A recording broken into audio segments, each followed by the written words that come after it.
Olá, vamos lá. Agora vamos para a próxima regra, a regra 3, tá? Assinalar o aposto. Então, gente, o que é um aposto? O aposto, ele serve para especificar, explicar um termo, alguma coisa ou algo. Por exemplo, eu digo assim, gente, Pelé, o rei do futebol, já está muito cansado. Qual é o termo que explica quem é Pelé? Aí você vai dizer, né? O rei do futebol. Então, gente, esse termo está especificando quem é Pelé. Então, quando eu tenho um termo que especifica, um termo que enumera, um termo que explica algo, alguém, alguma coisa, eu vou chamar de aposto.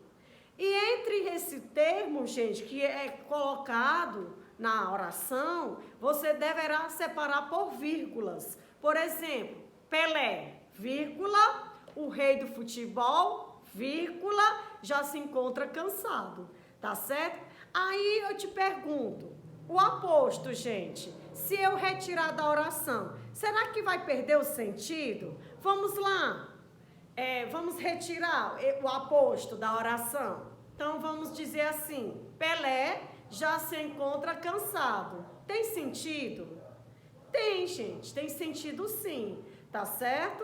Então, não perderá o sentido se eu retirar o aposto. Mas se eu tiver esse termo, né, gente, que especifica, que enumera, que explica, aí sim eu deverei usar o emprego da vírgula. Tá certo?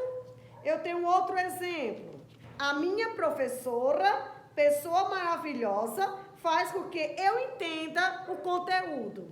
Pergunta a você, quem é essa minha professora? Qual é o termo, gente, que especifica quem é a minha professora? Aí você vai dizer, pessoa maravilhosa, tá certo? Então, pessoa maravilhosa é um termo, certo, que está especificando quem é a minha professora. E o que vocês vão fazer? Vocês deverão empregar a vírgula, tá certo? Então, vamos repetir. A minha professora, vírgula, pessoa maravilhosa, vírgula, faz com que eu entenda o conteúdo. Certo, gente? Entendido?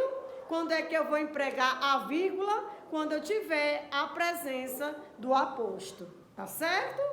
Ok? Subentendido? Gente, aí eu digo assim, ó. Lembro-me de Lucas, por exemplo, que só fazia besteiras. Então, vamos lá. Quem é o aposto, gente? Quem será o aposto desta oração? Repetindo, lembro-me de Lucas, por exemplo, que só fazia besteira. Qual é o termo, gente, que explica quem é o Lucas? Que está demonstrando, né, a situação do Lucas. Então, nesse caso aqui, gente, qual é o exemplo que está sendo dado? Exemplo de quem? Certo? Então, por exemplo, vai exercer o papel, sim, do aposto. Tá certo? Porque aqui está citando o exemplo. Tá certo? E aí, você deverá empregar a vírgula, tá? Vamos lá, repetir. Lembro-me de Lucas, vírgula, por exemplo, vírgula, que só fazia besteiras. Ok? Agora nós iremos para a próxima regra, a regra 4.